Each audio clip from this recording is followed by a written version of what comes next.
Hi there, this is Edwin from CatNote. I'm going to show you how you can use a Dynamo graph in Dynamo Player.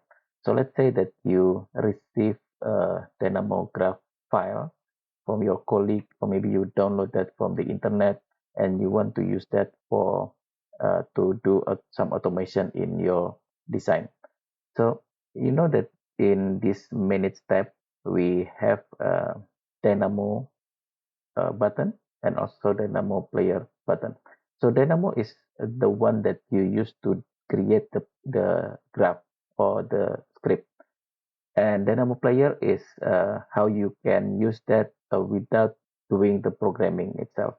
So here we can open the Dynamo player.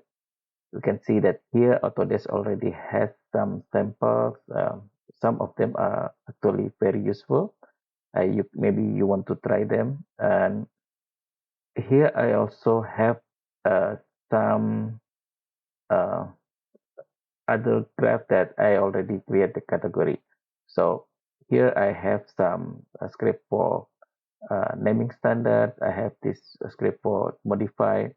And if you want to add the graph here and to be able to access that, you can add the folder here. And here basically I arrange the graph in separate folders, and here you can add your own by clicking the add folder button.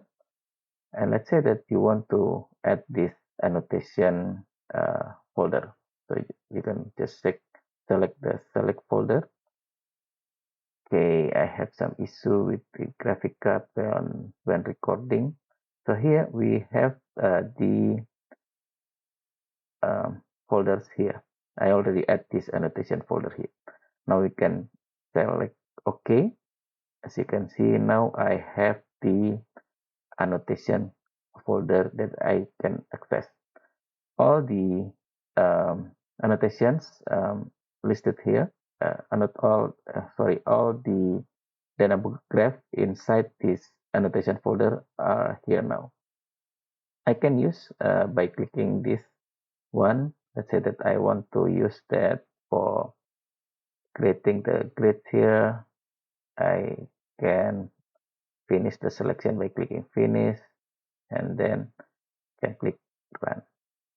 Okay, so that's how you can add for Dynamo graph to Dynamo player and how you can use that. Thank you for watching.